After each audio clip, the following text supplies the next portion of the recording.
খারাপ সময়টা হয়তো অতীত হয়ে যায়, কিন্তু মানুষের খারাপ ব্যবহার কখনোই অতীত হয় না।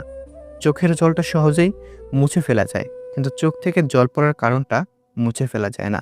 সমস্যাকে কখনো তোমার উপরে চেপে বসতে দেবে না।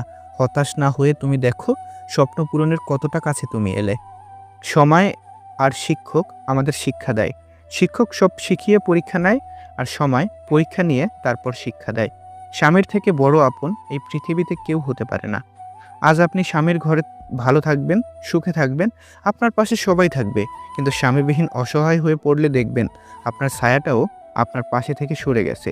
ক্ষণিকের জন্য আপনাকে হয়তো সবাই ব্যবহার করবে, কিন্তু পাশে থাকবে না কেউ। কারণ এই সমাজে ভালো মানুষের সংখ্যা খুব কম, অমানুষের সংখ্যাই বেশি।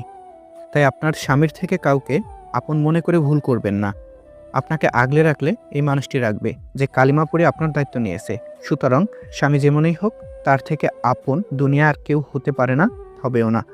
অর্থ না থাকলে তুমি সমাজ চিনবে, অর্থ থাকলে সমাজ তোমায় চিনবে।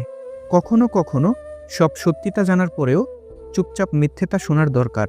কিছু মানুষ কতটা নাটক করছে সেটা দেখার জন্যে। যে কোনো মেয়ে আপনাকে পাওয়ার জন্য পাগল হয়ে যাবে, আপনি যদি তার হৃদয় স্পর্শ করতে পারেন। পিছনে বদনাম করে সামনে এসে আন্তরিকতা দেখানো মানুষগুলোর থেকে দূরে থাকাই উত্তম। এরা প্রকাশ্য শত্রুর চেয়েও খারাপ। ভুলে যাওয়াই ভালো। পৃথিবীতে সবচেয়ে সুখী কারা জানো? যারা দ্রুত সব ভুলে যেতে পারে। যারা কিছুই ভুলতে পারে না, তারা দারুণ অসুখী। বড় বড় সমস্যার সমাধান অতি সহজেই করা যায়, ছোট ছোট সমস্যার সমাধান করাই কঠিন। প্রত্যেক মানুষের কাছে দুটি মহামূল্যবান সম্পদ আছে। একটা হলো চোখের পানি, আর একটা হলো মুস্কি হাসি। প্রথমটা দিয়ে রবকে জয় করা যায়, দ্বিতীয়টা দিয়ে রবের বান্দাদের জয় করা যায়। কে পাশে থাকবে আর কে থাকবে না, সেটা প্রমিসের উপর নির্ভর করে না। একমাত্র খারাপ সময় এবং পরিস্থিতি সেটাকে বুঝিয়ে দেয়। দিন শেষে মানসিক শান্তিটাই দরকার। টাকা তো আসবে যাবে।